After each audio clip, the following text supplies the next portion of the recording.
11월 1일 수요일 하나님의 말씀 오바댜 1장 1절에서 9절 에돔의 교만과 멸망이라는 제목을 가지고 말씀을 살펴보도록 하겠습니다.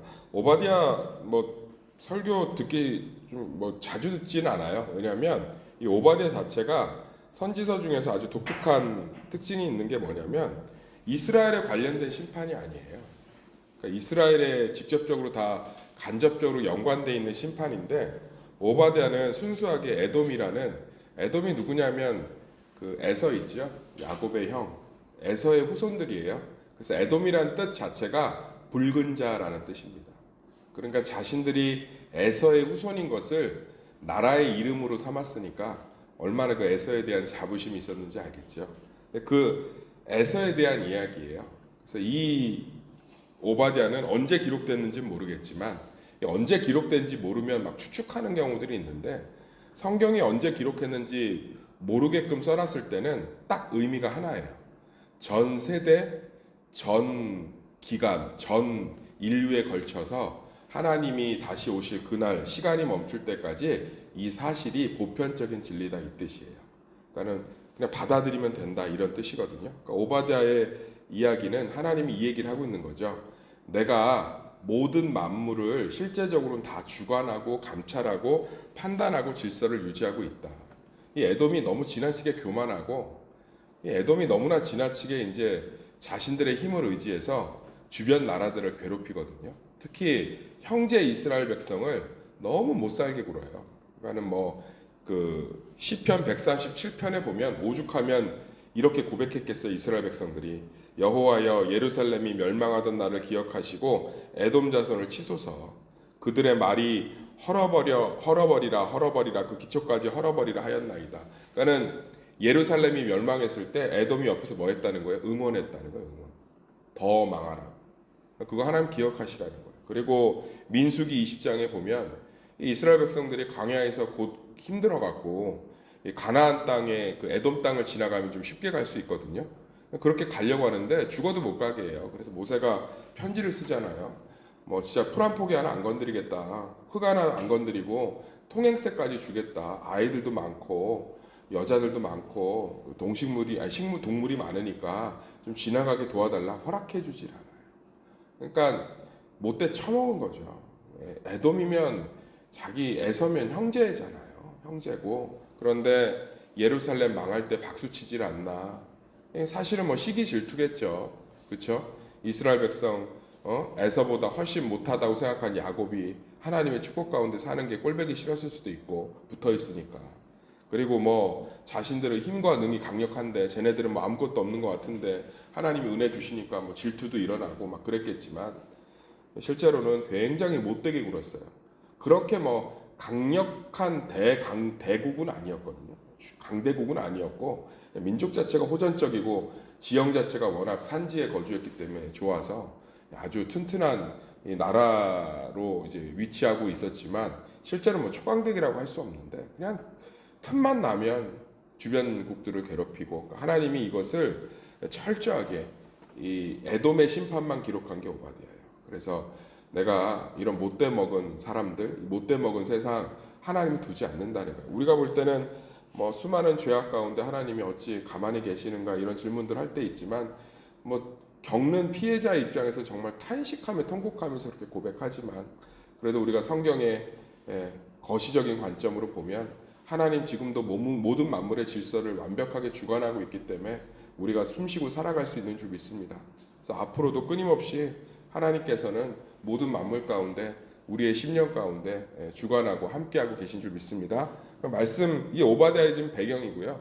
오바댜의 배경 지금 들으셨으니까 이제 좀 오바댜를 어떻게 우리 삶에 적용할지 말씀 한 구절 한 구절 가운데 들어갔으면 좋겠습니다. 2절 한번 볼까요? 2절. 보라 내가 너를 나라들 가운데서 매우 작게 하였으므로 내가 크게 멸시를 받느니라. 여기 보면 맨날 이스라엘 백성 앞에서 자기들 힘 자랑하고 나라 자랑하고 이랬다는 거 아니에요. 너는 몇 평에서 사니? 나는 이렇게 넓은 평수에 산다. 너는 연봉이 얼마니? 나는 연봉이 이렇다. 너는 키가 몇 센치니? 나는 키가 이렇다. 너는 어디 대학 나왔니? 나는 여기 대학 나왔다. 그랬다는 거 아니에요, 에돔이. 그런데 하나님이 명확하게 얘기하고 있어요. 네가 잘난 것이 너의 능력과 실력에서 나오는 게 아니고 사실은 하나님이 주셨다는 거예요.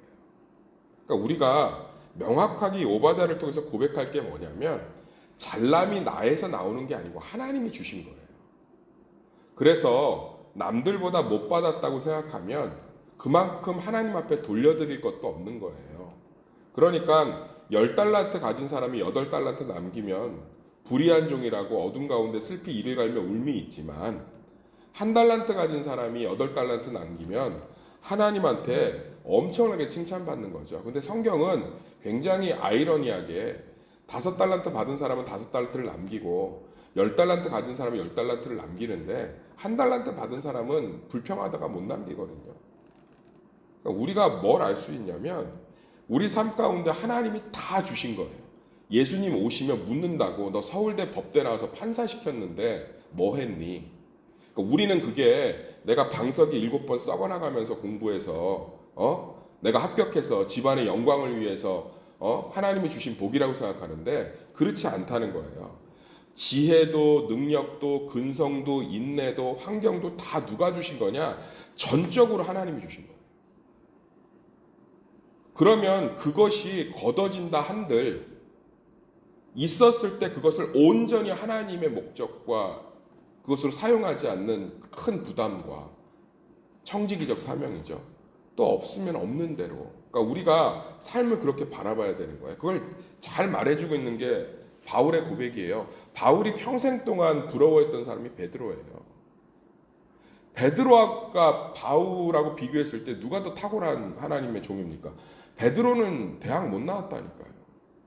초등학교도 못 나왔어요. 어부 출신이에요.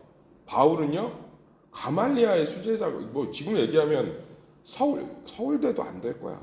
지금 아이비리그 출신이에요. 베드로는 갈릴리 출신이잖아요. 바울은요, 다소 출신이에요. 지금으로 얘기하면 뉴욕 맨하튼 출신이에요. 워싱턴 DC 출신이라고.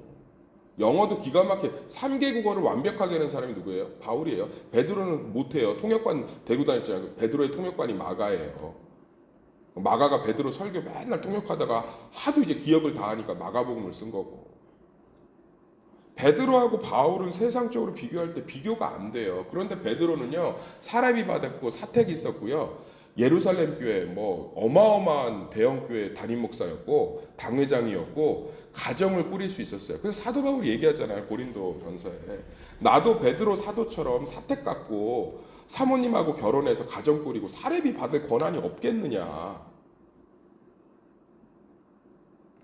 그런데 나는 이방인의 사도로 하나님이 부르셨고 베드로는 유대인의 사도로 그러니까 이스라엘의 종으로 부르신 거예요.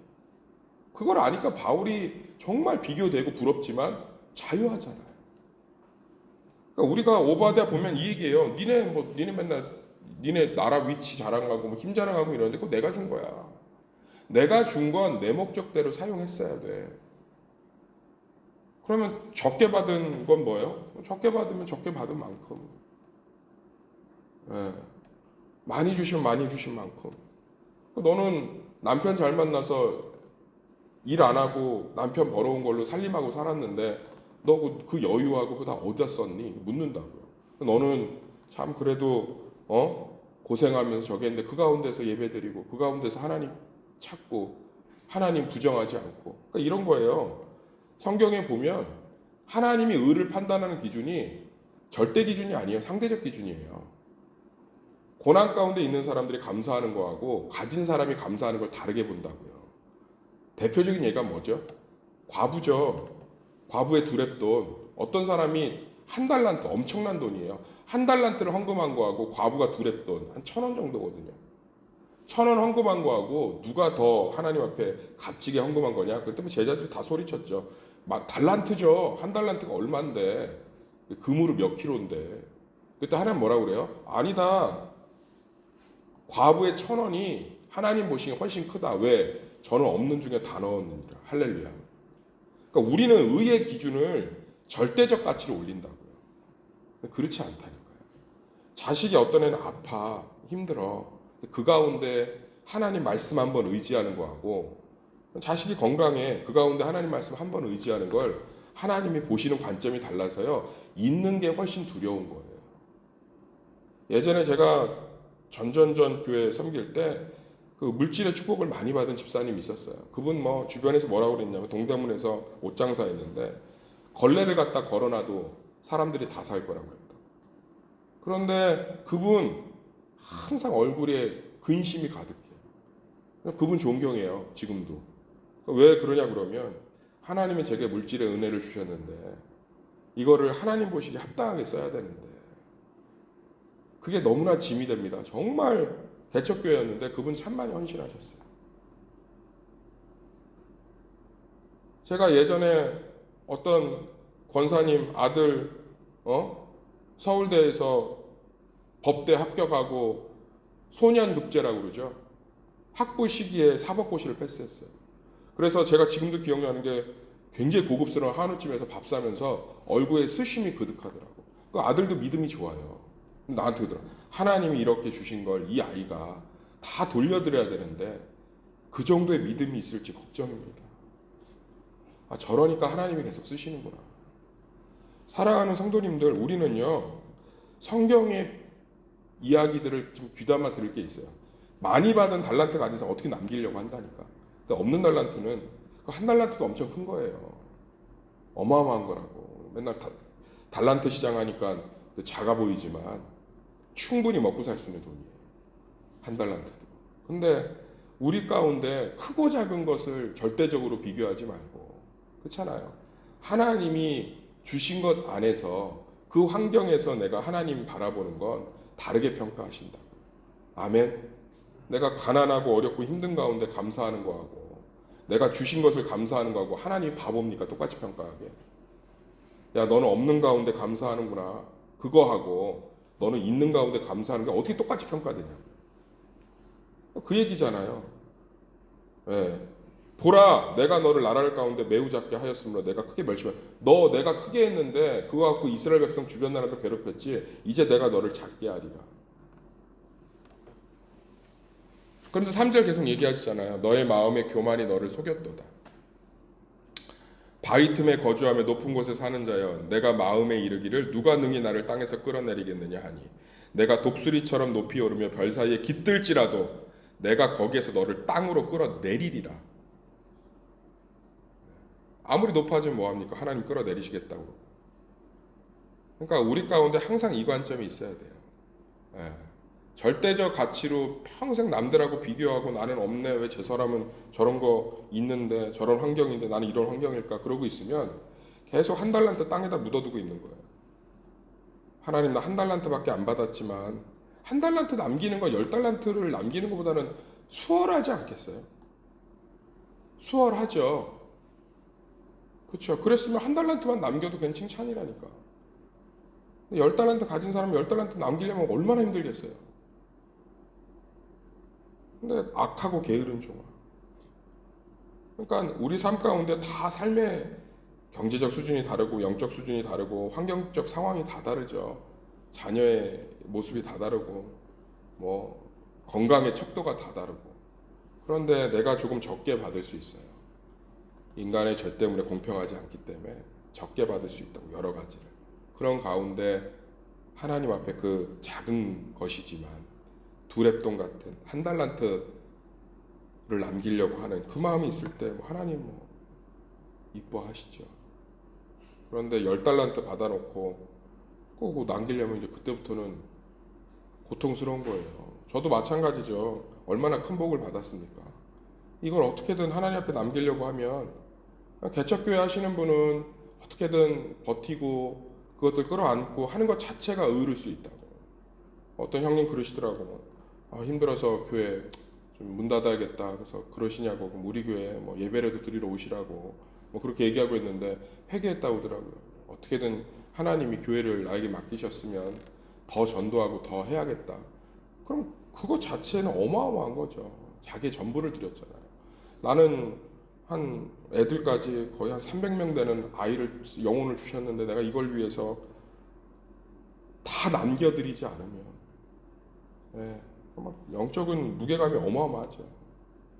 그러니까 우리 삶 가운데 정말 하나님이 다 주셨다는 거. 그러니까 오바댜 1장 1절에서 9절은 딱 그 얘기에 다, 네, 다 줬다. 그리고 네가 남들한테 이제 5절 뭐 혹시 도둑이 이르렀으면 실컷 훔치면 남기지 않았겠냐. 포도원도 뭐 다 따고 남기지 않았겠냐. 뭐 이런데 너는 안 남겼으니까 그대로 당하게 해줄게. 뭐 얘기인데 사실 하나님이 우리가 누군가에게 하는 태도들 다 기억하고 계신다. 우리가 입으로 했던 범죄, 우리가 마음 가운데 품었던 미워하고 판단하고 정죄하고 다 기억하고 있다. 그 얘기죠. 그러니까 그런 얘기니까 오바댜 자체가 적용하기는 되게 쉬워요. 사랑하는 성도님들, 우리는 명확한 성경의 관점으로 삶을 바라봐야 돼요. 모든 것은 하나님 주셨어요. 그래서 하나님께 소유권이 있습니다. 예. 내가 어떤 사람은 천식이 있어, 어떤 사람은 천식이 없어. 건강을 조금 더 주신 거예요. 똑같은 환경이라 치면. 그러면 그 건강을 준 사람은 복음 들고 산을 넘는 자들의 발길이 돼야 된다고 주셨기 때문에. 그런데 천식해서 기침하는 가운데 있는데도 주님 앞에 기도의 자리 나오고 하면 그건 하나님 보시기엔 뭐 완전히 다른 게임이죠. 이러한 관점으로 세상을 바라보셔서 정말로 베드로하고 바울 비교하지 말고 정말 하나님이 부르신 것에 의미를 두고 하나님이 주신 것에 감사하면서 삶 안에서 승리하시고 날마다 남기는 자들로 의롭다 칭찬받는 자들 되시기를 예수의 이름으로 축원합니다.